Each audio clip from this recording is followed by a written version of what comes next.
Welcome back everyone. Today in the pursuit of songwriting we will be delving into the depths of the unconscious mind! So you may have come across the idea of Surrealism before and have something of an idea of what it's about, but basically it was a cultural movement from the early 20th century that was all about using weird juxtapositions and abstract art to try and access the unconscious mind. Many of them made use of creative games and techniques to try and get away from the expected and come up with surprising new pieces of art. And since I've been struggling a lot recently with the problem of overthinking in my songwriting, I thought this might be a good time to take a leaf out of their book. What I'm hoping is that by adapting some of their techniques to a musical context, I can escape from cliché and write something that feels new and intriguing. But a quick disclaimer before we get going, I'm not an expert on the Surrealists, and I'm going to be using these techniques more as a springboard than being really strict about them. So let's see what we can come up with. Okay, so let's get some lyrics. We're going to start with something called cut-up technique, which was popularised by the writer William S. Burroughs and the artist Brian Gysin, and was later used by David Bowie and Tom York from Radiohead. There are various different ways of approaching this, but it all comes down to taking a piece of text, cutting it up into bits, and rearranging them. So by taking phrases out of context, you're able to rearrange them and give them new meaning. It's basically like sampling, but for text rather than recorded sound. The text I'm going to be using for this is a weekly fiction and general interest magazine called The People's Friend. I figured using fiction would give us some more evocative words to play with than you would get from just a newspaper, and also because the text is laid out in columns, I'm hoping it'll give us some nice little easy to work with pieces. So I started by cutting up the text line by line and taking pieces at random to arrange into a rough kind of grid so that you can make connections both vertically and horizontally. I did get some interesting phrases out of this, but I found that just the level of grammatical disconnection made it really hard to get my head around. So I went back and had another look at how other people have done this in the past, and found that David Bowie used to cut up his text into individual phrases, so I gave that a go. Much better this time. I also mixed in some phrases from an article about gardening and got some really fun stuff to work with. I actually had so much fun I went back and did another couple pages. Okay, so next, actually on second thoughts, I've been stuck at my desk for ages and it's a lovely day. Let's go somewhere else. So before I try and combine all of these bits into a song, I'm also going to go off and do a bit of automatic writing, which is another surrealist technique in which you just write an unfiltered stream of consciousness without the constraint of having to make sense. Since the time of the Surrealists, this idea has also taken on new life as a therapeutic exercise. Fans of Julia Cameron's The Artist's Way book will know this as morning pages. Right, I'm just going to set a timer for about 10 minutes and just go for it.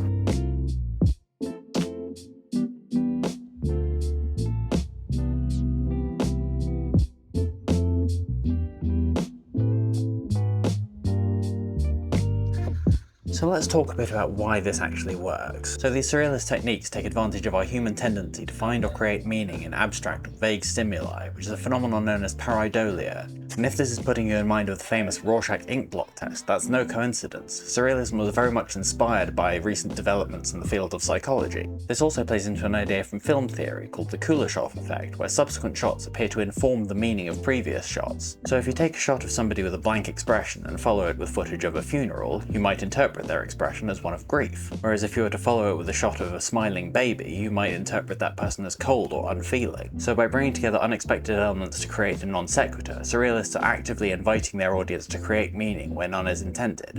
I think that's quite enough theory for now, don't you? So with the words pretty well sorted, I thought we'd try some different things for the music. We've got a few techniques to try here. Firstly, there's triptography, which is a photographic technique devised by Christopher Thurlow, in which you shoot 3 photos on the same piece of film, overlaying them without knowing what you're combining. We can adapt this to a musical context by overlaying 3 unrelated sessions of instrumental noodling and seeing what it suggests.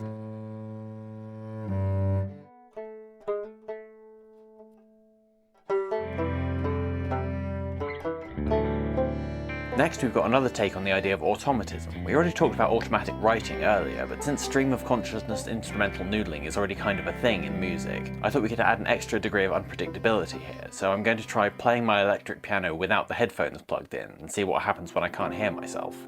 I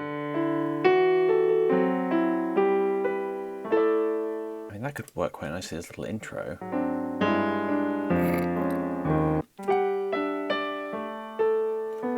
Doesn't sound like anything that I would have consciously written, but it ended up touching on some really nice kind of harmonic territory there. Lastly, we've got a few honourable mentions that aren't actually surrealist techniques, but feel like they belong here, and in any case they're things I've always been curious to try out. For the vocal melody, we're going to try a few different things. Firstly, a technique developed by Faye Heald, who's an amazing traditional singer and also the professor of ethnomusicology at the University of Sheffield. In her song Hairspell, she picked out every letter in the lyrics that corresponds to a musical note name and then used that as the basis for the melody.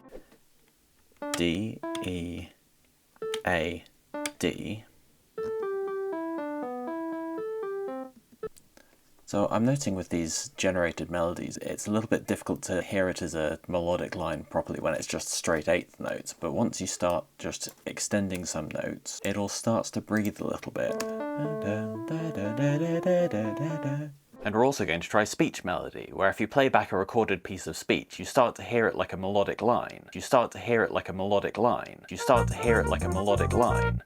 Where the grass grows ghastly and greenest. Where the grass grows ghastly and greenest. That's quite cool. We've kind of got like a minor Dorian kind of melody coming together. So I'm noticing that because of the repeated patterns in speech, you get these kind of repeated themes. But the smile disappeared. He looked terribly tired and shuffled off back to his hovel. He stared at my hand like some apparition, sudden tears filling his eyes. So yeah, there could be some useful melodic stuff there. So now that we've gathered all of our ingredients and turned our jumble of words into a song, let's see what we've got.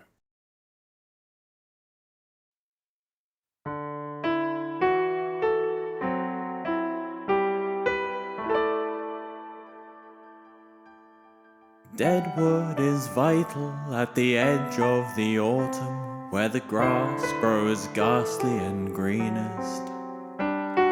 Close to the burn grow berries for birds, the sky running blank where the sun should have been.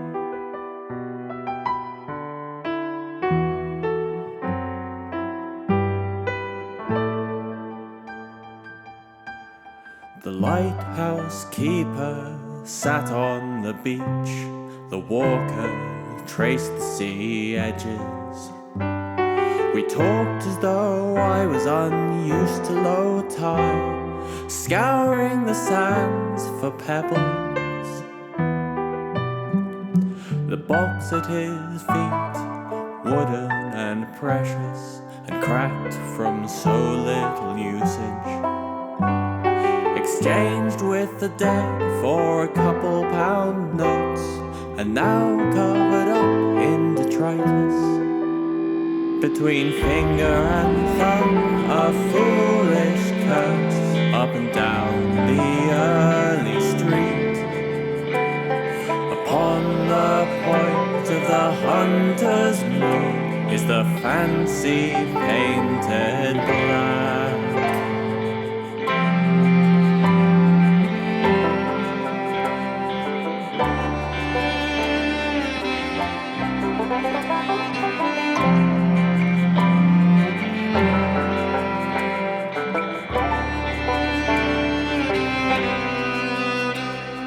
When we were better, we'd walk to the village, where the woodcock find a haven in winter. When we got to his door, there were snares of brambles and blackthorn, ancient and twisted. Appearing embarrassed like some delicate flower, it was the first time I'd seen him smile. A poor, defenseless creature he was, renowned and fell for firewood. But the smile disappeared, he looked terribly tired, and shuffled off back to his hovel. He stared at my hand like some apparition, sudden tears filling his eyes. With his jagged brown teeth, his rattling cough, and all that we had left behind. In the deep cold water I always did worry, we break down the great losses of life.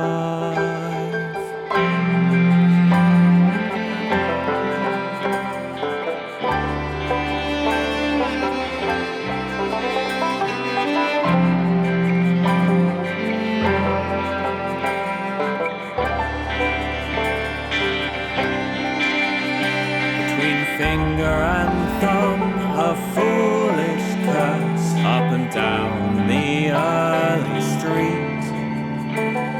Upon the point of the hunter's moon is the fancy painted black.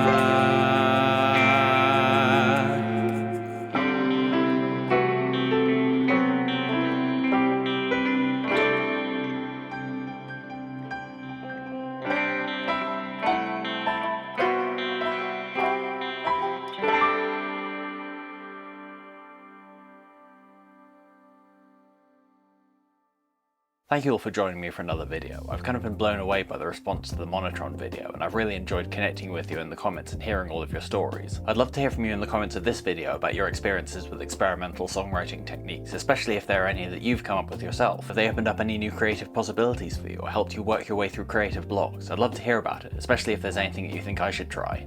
But for now, happy experimenting, and I'll see you soon.